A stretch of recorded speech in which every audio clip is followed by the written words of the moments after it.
Alors j'ai dans la main les quatre catégories principales d'ampoules qu'on peut trouver sur le marché actuellement. Les anciennes ampoules à filaments qui sont pour moi les meilleures en termes de qualité de lumière et les moins problématiques en termes de pollution électromagnétique.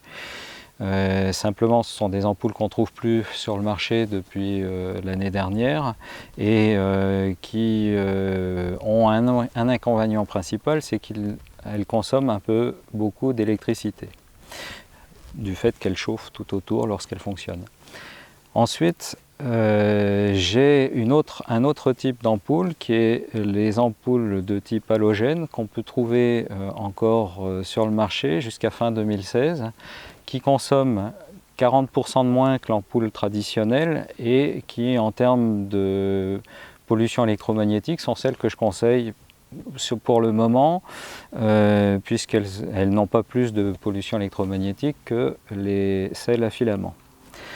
Troisième catégorie d'ampoules, on a des ampoules type basse consommation classique avec un système de néon à l'intérieur qui ont comme avantage leur consommation réduite en termes de pollution électrique, en termes de consommation de courant. Par contre, elles émettent plus de pollution électrique, notamment dans la gamme des kilohertz, puisqu'on a une pollution supplémentaire à ce niveau-là par rapport aux ampoules traditionnelles, due au transformateur qui est situé dans le culot.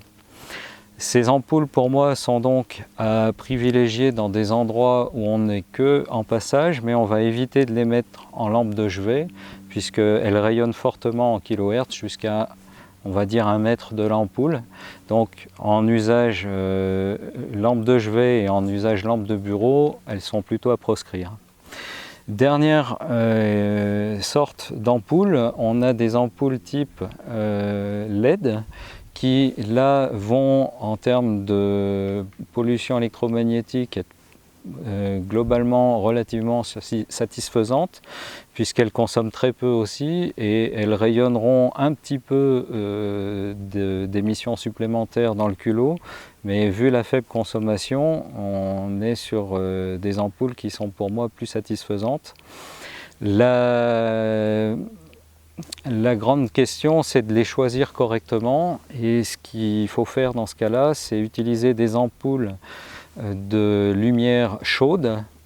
c'est-à-dire moins de 3500 degrés Kelvin ou 3500 degrés Kelvin. Quand on va monter dans la luminosité supérieure type lumière du jour à plus de 5500 degrés Kelvin, elles vont émettre une lumière bleutée trop forte qui aura une incidence lorsqu'on les utilise avant de se coucher, par exemple, sur la qualité du sommeil. Petite précision concernant les ampoules à économie d'énergie classique.